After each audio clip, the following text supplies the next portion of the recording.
Okay. Sorry, we're getting started a little bit late. Sometimes I'm addressing deities by myself, and it takes a little longer than normal.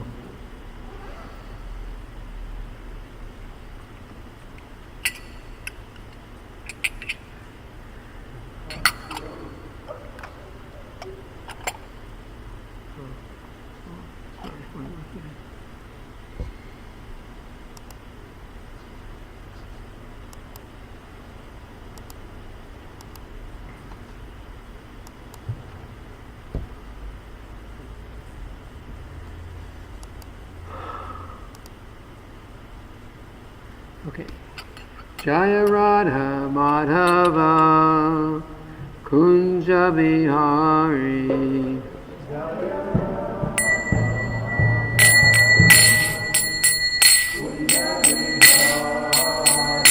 Jaya Radha Madhava Kunja Bihari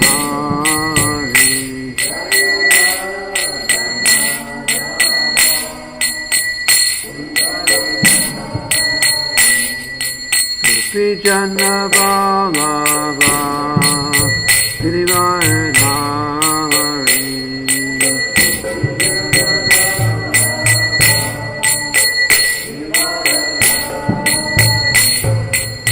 Vijana Ballabha Girivaradhari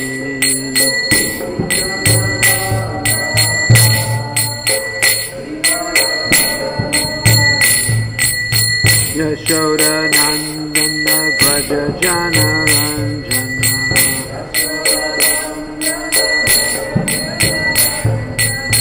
Yashoda Nandana Braja Jana Ranjana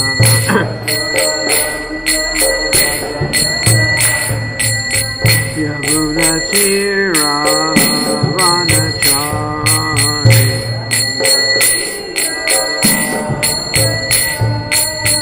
Yamuna Tira Vanachari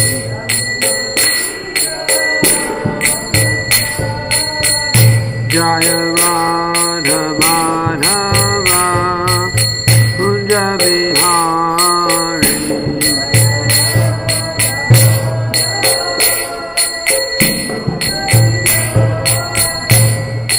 Gopi Jana Ballabha Girivaradhari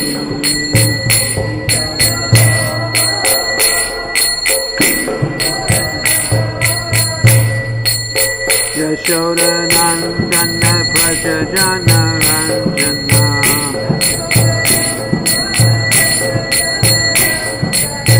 Yamuna Tira Vanachari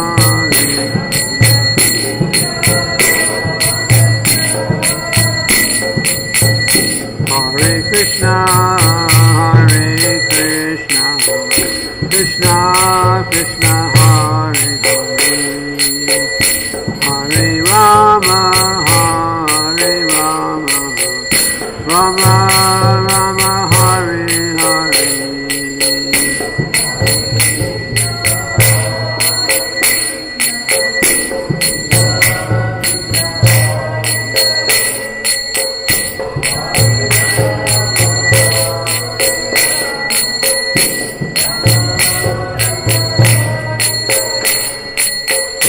Hare Krishna, Hare Krishna, Krishna Krishna, Hare Hare, Hare Rama, Hare Rama, Rama Rama, Hare Hare.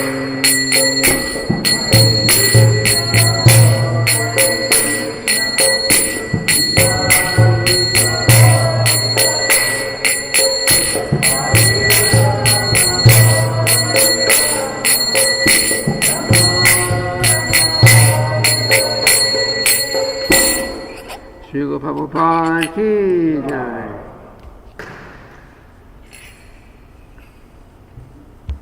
Om Namo Bhagavate Vasudevaya. Om Namo Bhagavate Vasudevaya.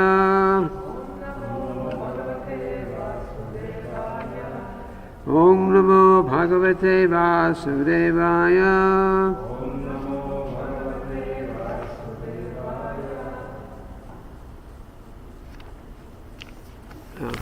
So we're reading today from the Srimad-bhagavatam, 8th Canto, Chapter 7. The chapter is called, anyone remember? What Shiva saves the universe by drinking poison. Yes. If he had not done that, we would not be sitting here right now. So we'll start with we'll start with verse 11, which has a pretty small purport, and the next many verses have no purport. So maybe I'll just read those and we'll try to speak a little something.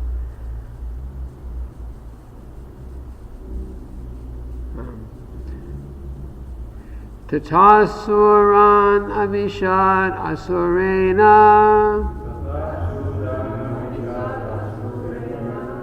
Rupena teshang balaviryam irayan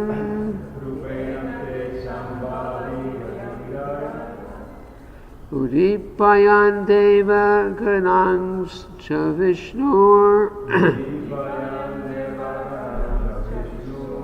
Daivena nagindran aboda rupaha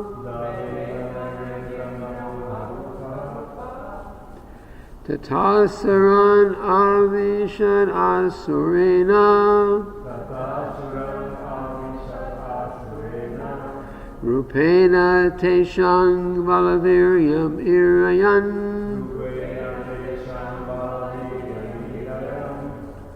Udipayan deva ganans cha vishnur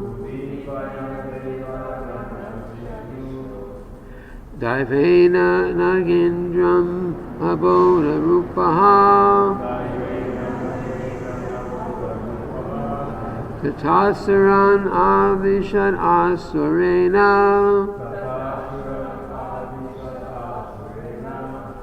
Rupena teshang balaviryam irayan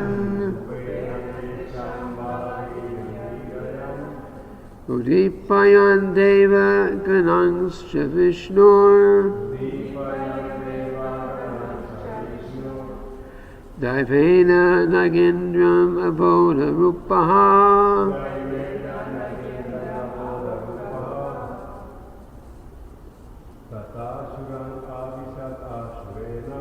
Tatasaran avishad asurena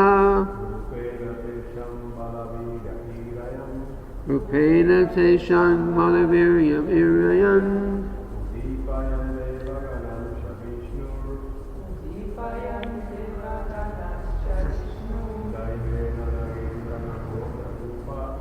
Daivena nagindram aboda rupa Tatam avishad asurena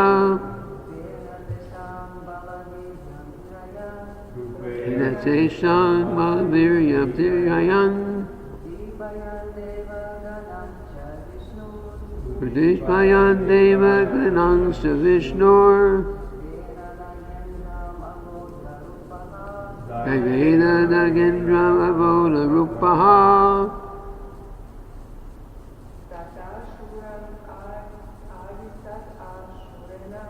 Tatasaram avishad asurena Rupena teshang balaviryam irayan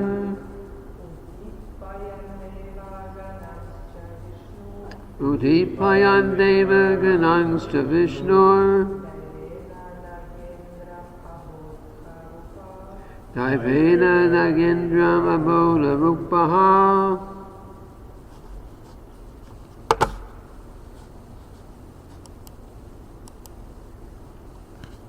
Word for word. Ata, thereafter. Asuran, unto the demons. Avishat, entered.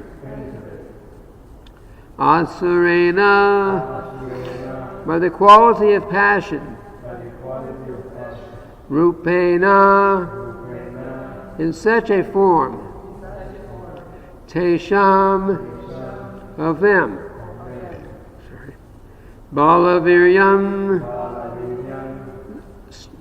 strength and energy, Erayan, increasing, Udipayan, encouraging, Devaganan, the demigods, Cha, also, Vishnu, Lord Vishnu, Daivena, by the feature of goodness,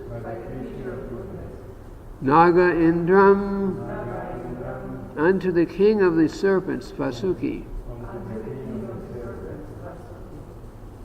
Aboda Rupaha, by the quality of ignorance.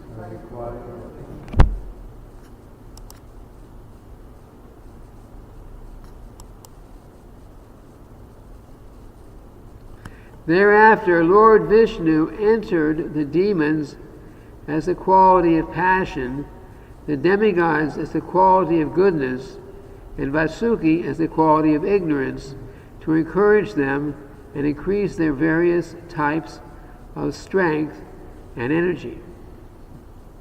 Thereafter, Lord Vishnu entered the demons as the quality of passion, the demigods as the quality of goodness, and Vasuki as the quality of ignorance,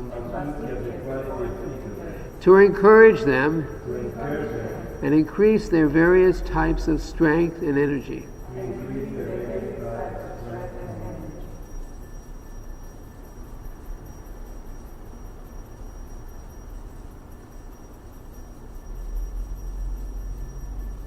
So, okay, a purport, a short purport here, and maybe I'll read just the translations for the next verses also.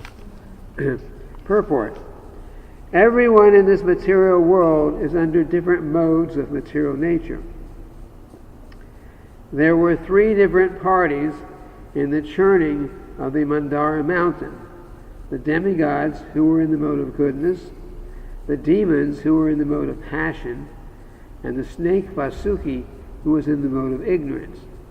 Since they were all becoming tired, Vasuki so much so that he was almost going to die, Lord Vishnu, to encourage them to continue the work of churning the ocean, entered into them according to their respective modes of nature: goodness, passion, and ignorance.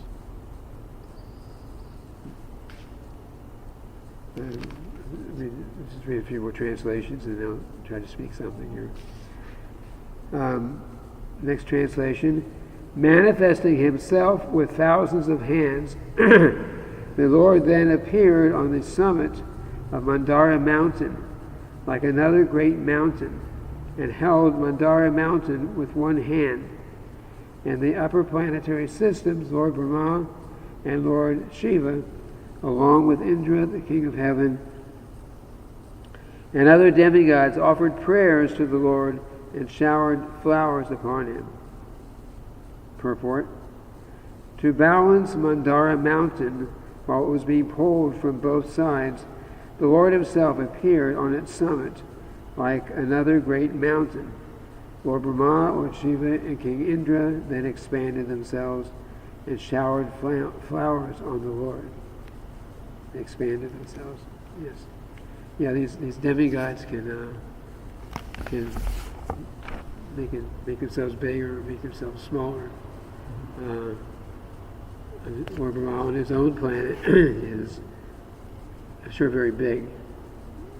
And when he appears on Earth, sometimes, then of course he makes himself Earth-size, like that. So this is one of the abilities of these empowered great souls.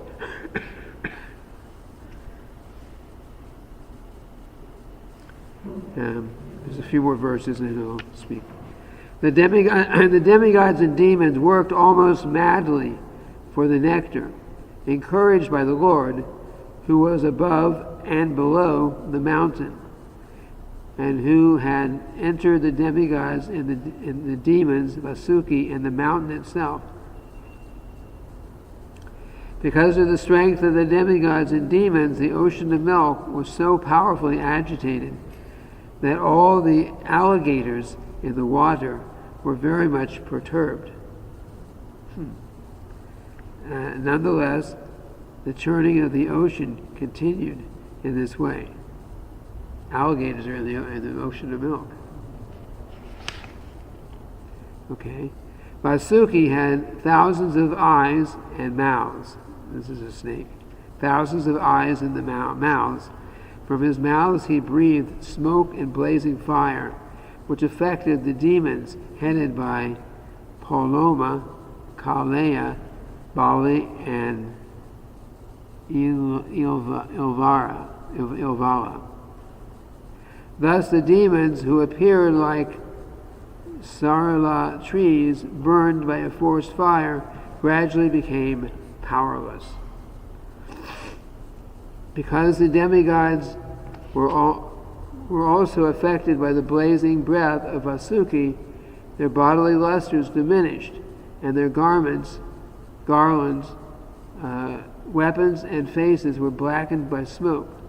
However, by the grace of the Supreme Personality of Godhead, clouds appeared on the sea, pouring torrents of rain, and breezes blew, carrying particles of water from the sea waves to give the demigods relief.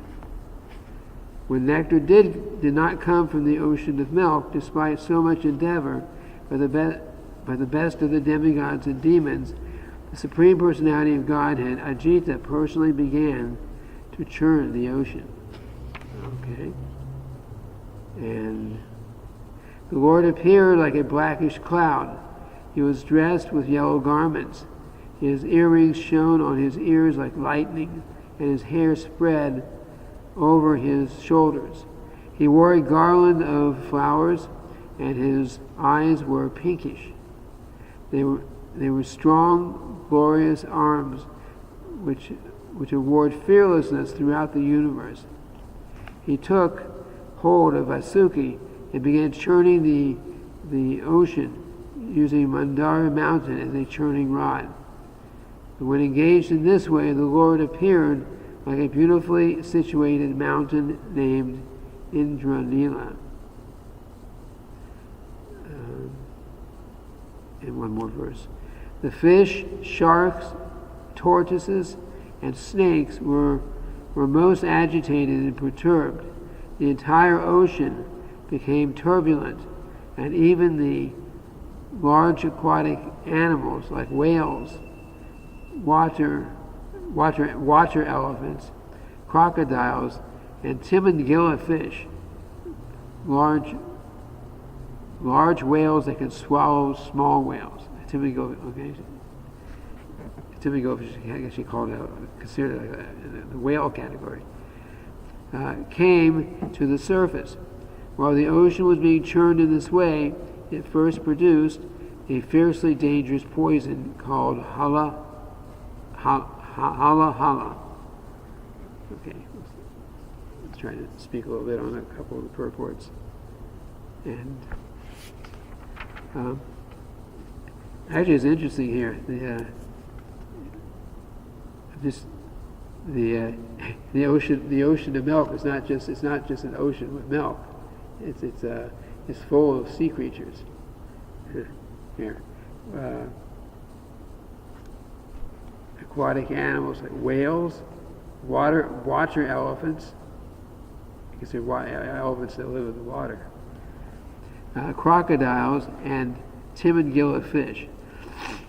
Timangilla fish is very. We know in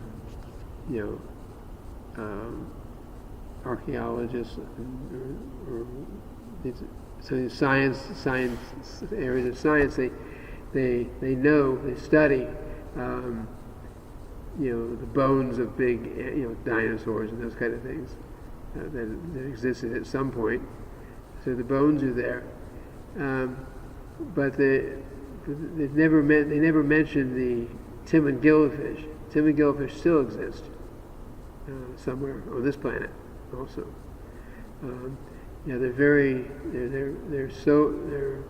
They're fish so big that they can easily swallow many whales.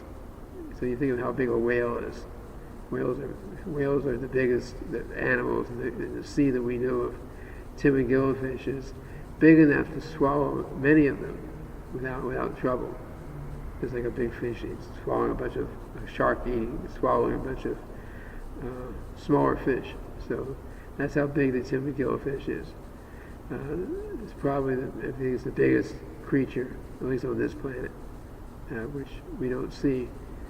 But maybe that explains why sometimes ships and things just disappear into nowhere. Maybe they got swallowed by a Tim and gillfish. But that can only be our speculation because we don't really know. So anyway, go back to the verse 11, the first one that has a purport. So Srila Prabhupada says that everyone in this material world is under the different modes of material nature. So goodness, passion, and ignorance. And no one,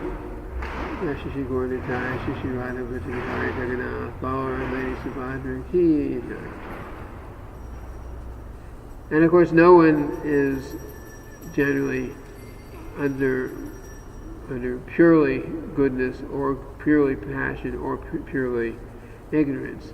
We're all affected. Every living entity is affected by different combinations of these modes.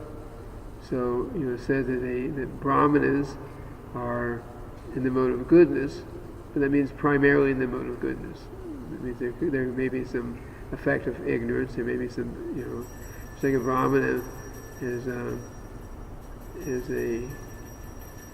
Brahmanas are mostly in the mode of goodness, but maybe sometimes they can become passionate. There's some passion to Brahmana doesn't necessarily mean devotee.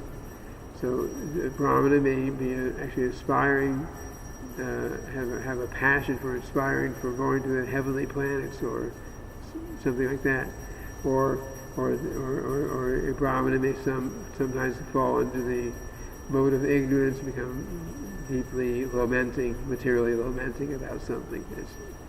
Or a Kshatriya was mostly in the mode of passion, but same thing. Sometimes that Kshatriya may become inclined to performing different religious activities, mode of goodness type activities, and sometimes they may really fall into an ignorant state, but they're primarily mode of passion. And in the Vaishyas and Sudras, Vaishyas are mixed passion and ignorance, and there could be some goodness in there too, a little bit. And Sudras are basically mode of ignorance, and maybe some mix, a little bit of goodness and passion are in there too.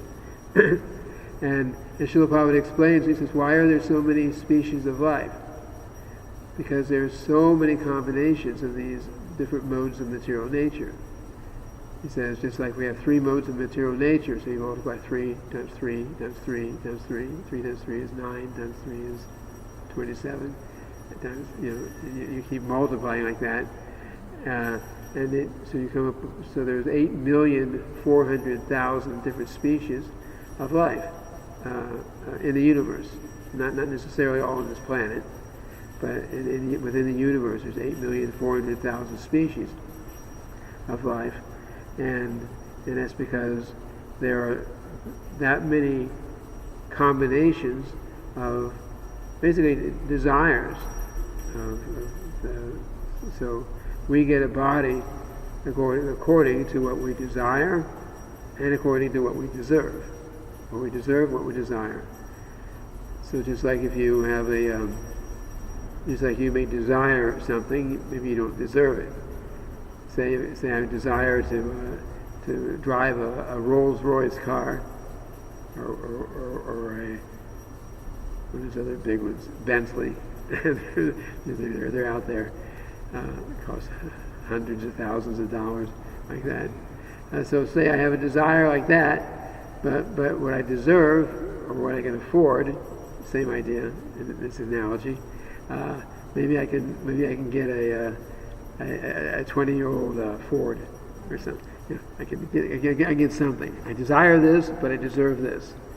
I may desire to be a king, but maybe I deserve to be just a factory worker in my next, if I get a human body at all. So like that. And in the same way, every species of life is in some combination of modes of material nature. And except for the human being, those there's a hierarchy. Actually, in the human beings, there's a hierarchy too. But in the lower species of life, there's a certain hierarchy, and the soul. It's not Darwin's idea that one form of life, survived and somehow turned into another form of life, survival of the fittest, and all those things that are taught in school. It's not like that. In the universe, there are all these 8,400,000 species of life exist somewhere in the universe. Some are here, some are on other planets, but somewhere in the universe they're existing. And the soul goes in a certain order. So when I don't remember exactly the hierarchy, but you could be one species of life, and at the time of your dying, you'll automatically go to the next species, to the next species, to the next species. There's a preset order, and we go one by one like that. So if a person or if a soul, if a person is very unfortunate and they misuse their human form of life, if a human being misuses their human form of life, so much so that they fall down to the lower species, then that is very, very unfortunate, because you can go, one lifetime, because of sinful activities, you can drop down to, millions of species down. And then what are you going to do? You can't, on your own at least, you can't do anything for becoming Krishna conscious. You can't do anything. You have to live out each life, birth, death, suffering. Animal forms, there's always suffering. Even plant forms, there's life, but there's suffering. The plants, the trees, they also have feeling. They also have feeling. They also have some degree of consciousness. There was a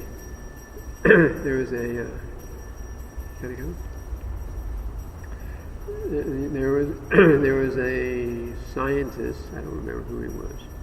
There was a scientist who experimented with that. He had some way of measuring changes in plants. Plants.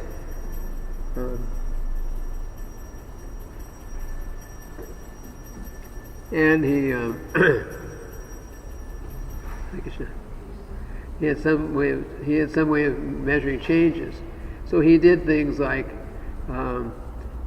he would burn a leaf from a plant, and he's measuring, and he could see by his measuring device. I don't know the details of it, but he had a measuring device where he could see changes.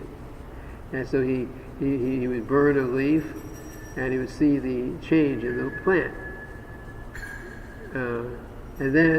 But then he would burn a leaf not connected to the plant,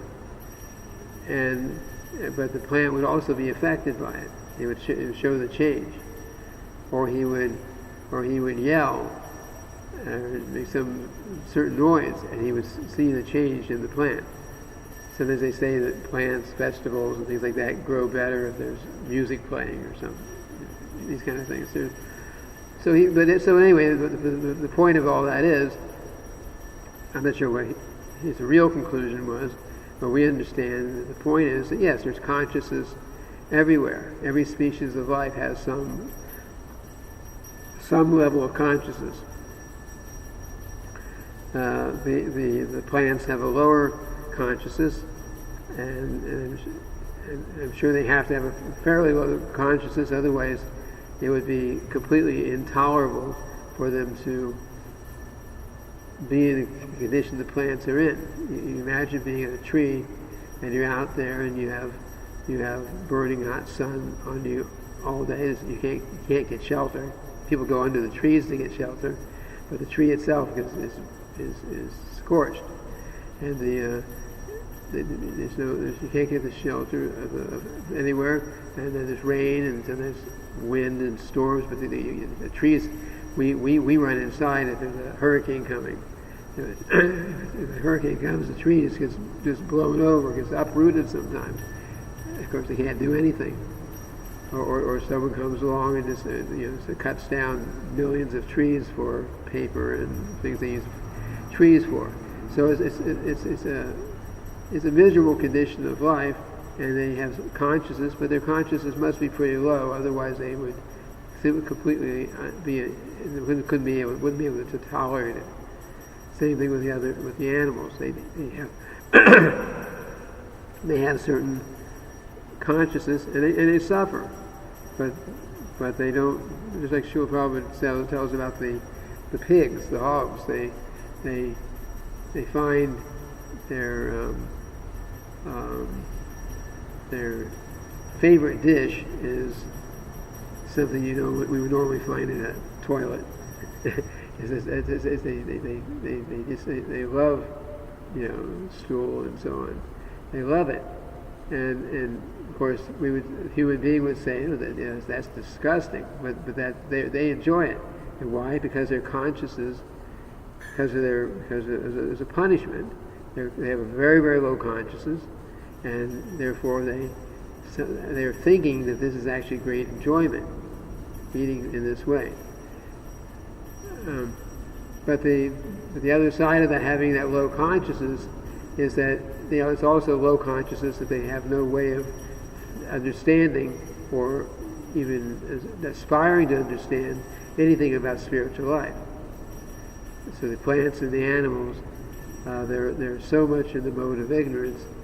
They're animals or they're plants. They have no way of understanding or even desiring to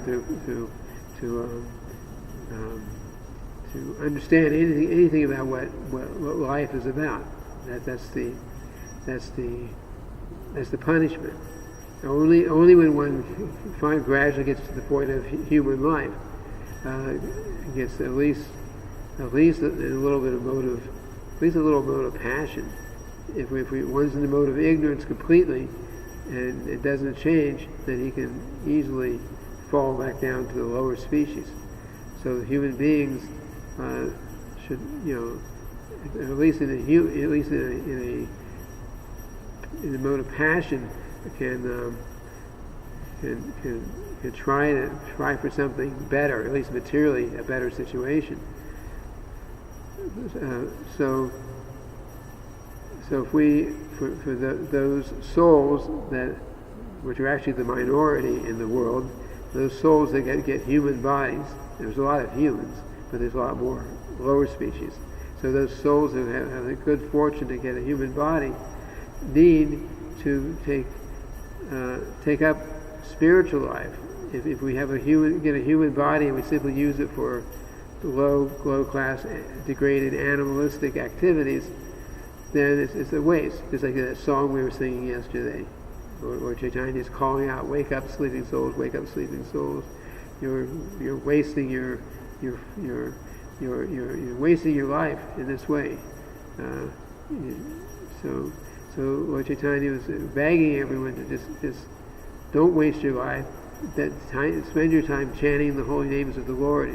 Immerse yourself in the holy names of the Lord. So if the human beings need to at least be religious. If someone has a human body, actually it's not even human life if there's no religion. there might be different levels there are different levels of religion. Some are pretty low, but human life means that there is some kind of religious belief. So there's some belief in God, and each religious leader teaches the people according to what they at least have a chance to understand. So in Christianity, Jesus taught. He taught many things, but he says, "I have so much more to tell you, but you cannot bear to hear it," because they just weren't able. I have so much more to tell you, but you can't bear it. So he told them largely just believe in God, surrender to God, and worship God, and like that in so many ways. But he didn't talk about Krishna, God, and rasa dance, and so many things we read about here. So then the question may be, it's a logical question, if Kali Yuga is getting worse, it is getting worse, and then 2,000 years ago, who came to teach, or before that even, who taught something about religious life, if they could only teach certain basic things, how is it now that we're 5,000 years into Kali Yuga, more into the degradation of Kali Yuga, how is it that we now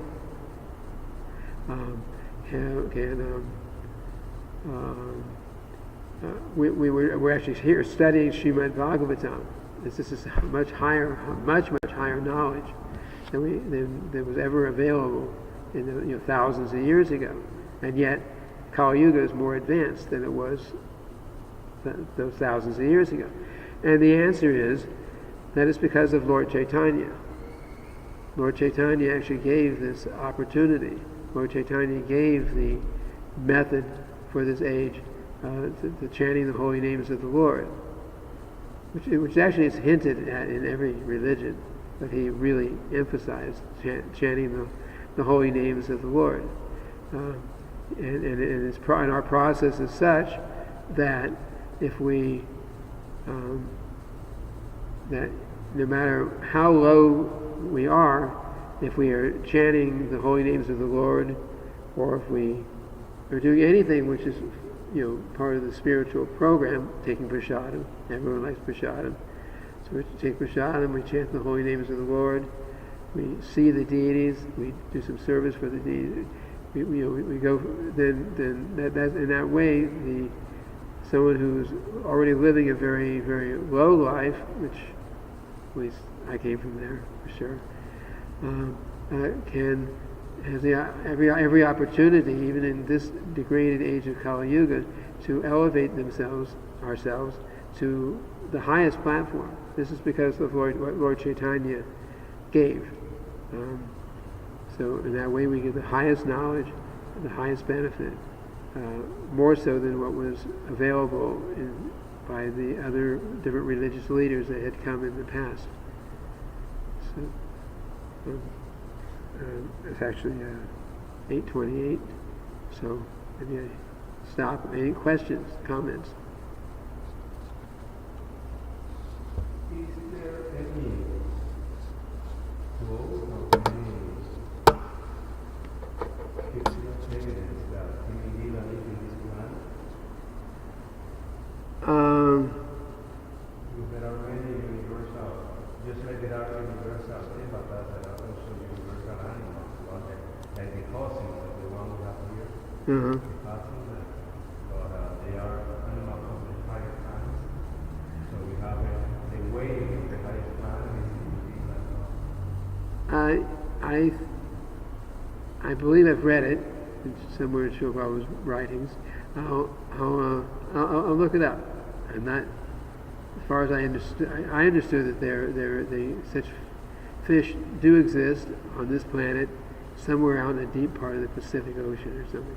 But I'll see if I can find where I found it. could be extinguished. Hmm? It could have been extinguished. extinct? Oh, gone extinct. Extinct. Mm, It's a 95% of the species have been extinct. either that, or they're not. Well, we find them now. I mean, as far as I know, there's dinosaurs somewhere too, but I'll look it up. I'll check in the. I got this original database, not the one that's online, but there's one that came on a disc years ago that has all Srila Prabhupada's writings and letters and lectures and everything on it. And see if I can find something about Tim and Gillifish. So each one of us is born with a preset qualities, the combination of three gunas, right? In one. Yes, based on our previous lifetimes and what we've built up to. But it is very possible to transcend this quality, right? Of course, by engaging in devotional service. We can overcome the three modes of material nature by becoming fully engaged in devotional service. Devotional service is pure goodness, or pure devotional service is pure goodness. So if we keep engaging in devotional service, then we can any tendency of ignorance, passion, and mixed goodness mixed with passion and ignorance, all that can become completely purified, and we can completely overcome the three modes of material nature and become pure devotee of Krishna by engaging in devotional service. Yes. And no matter whether we start off in his human life as a mode of ignorance or mode of passion or mode of goodness, if we engage in devotional service seriously, we can transcend all that. We can transcend all of that. And if someone's basically in the mode of goodness, but they don't take up Krishna consciousness, they get into some bad association, they can lose everything, even lose the human form of life. So we really have to, in our human form of life, we have to dedicate, the real goal of life is religious life, Krishna conscious religious life. That's really the goal. That's really the purpose. It's not that we just do so many things in life and then, okay, I'll do a little religious activity on the side. No, the real purpose is religion, which you can be very religious, you can be very God conscious, and at the same time, go about your daily activities, living in a regular society. Huh? You do what's needed, but you keep your goal, and your focus of your activities to become Krishna conscious. Just like Srila Prabhupada tells about his father, who he referred to as a pure devotee of Krishna. He said he would go to work, he would worship the deity in the morning. He would go to work as a cloth merchant. He did that most of the day. He'd come back at night, worship his deity. So he said, Srila Prabhupada said that for a livelihood, my father did, the business, but his real business was worshiping his deity. So that was his real focus in life. But the other things he had to do, because we're in the material world, he had family, he had to take care of these things. But his real interest, his real focus was that morning worship, the evening worship, and like that. So we can do the same thing. We may have to have jobs and family and so many things going on in our lives, but we can keep our goal of life to be Krishna conscious. Bhaktivinoda Thakur, we were talking recently, did so much. He had a high court judge, had a big family, so many material responsibilities, and he did them all very nicely. But every minute he could spare, he was writing books about Krishna, chanting Hare Krishna, researching different things about Krishna consciousness, Krishna, like that, preaching to people. That was his interest.